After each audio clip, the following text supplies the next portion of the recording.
Corona महामारी की तबाही, ऊपर से महंगाई और इस महंगाई में तेल 100 से पार और आंखें बंद कर बैठी है मोदी सरकार। बढ़ते पेट्रोल और डीजल ने आम जनमानस के जीवन पर बड़ा बोझ तो डाला ही है, हमारे अन्नदाता भी इससे बुरी तरह से प्रभावित हैं। कांग्रेस अध्यक्षा श्रीमती सोनिया गांधी ने आज कहा कि ईंधन की बढ़ती कीमतों से सामान्य लोगों पर पड़ रहे असहनीय बोझ से आप सभी वाकिफ हैं। किसानों और लाखों परिवारों को इससे कितना कष्ट हो रहा है, इस तथ्य को उजागर करने के लिए आंदोलन आयोजित किए गए।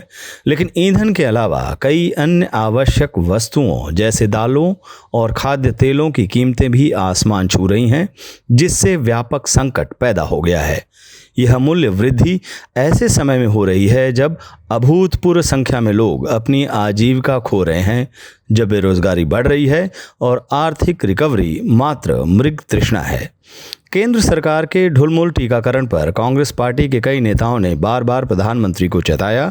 खुद कांग्रेस अध्यक्षा श्रीमती सोनिया गांधी सहित पूर्व प्रधानमंत्री डॉक्टर मनमोहन सिंह तथा श्री राहुल गांधी ने इस महामारी से लड़ने के लिए एकमात्र उपाय सभी को टीकाकरण की मांग करते रहे। आज कांग्रेस अध्यक्षा ने कहा कि हमें केंद्र सरकार पर दबाव बनाए रखना चाहिए, जिसने हमारी पार्टी के आग्रह पर आखिरकार इसकी जिम्मेदारी ले ली है।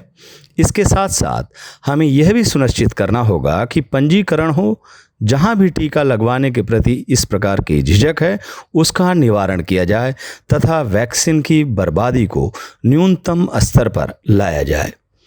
आज देश तीसरी लहर की संभावना से डरा हुआ है, क्योंकि पिछली कोरोना की आई लहर में केंद्र सरकार के स्वास्थ्य संबंधी इंतजामी से पूरा देश वाकिफ है और उसे भविष्य का डर है।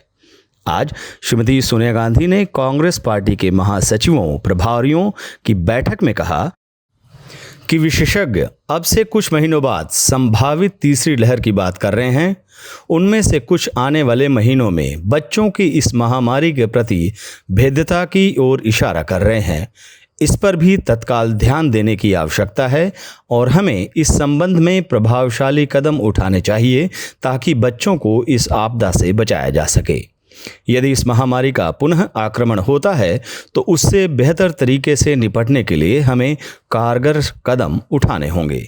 पिछले 4 महीनों में इस महामारी की दूसरी लहर पूरे देश में लाखों परिवारों के लिए भयावह रूप से विनाशकारी रही है। हमें इस अत्यंत पीड़ादायक अनुभव से सीख लेनी चाहिए ताकि पुनः इससे दो चार न होना पड़े।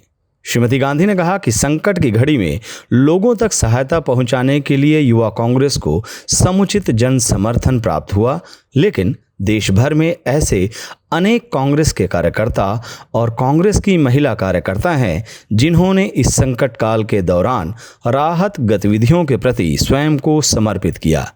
यही कांग्रेस पार्टी की सामुदायिक सेवा की बेहतरीन परंपरा है। हमें इस दिशा में अपने प्रयास जारी रखने चाहिए।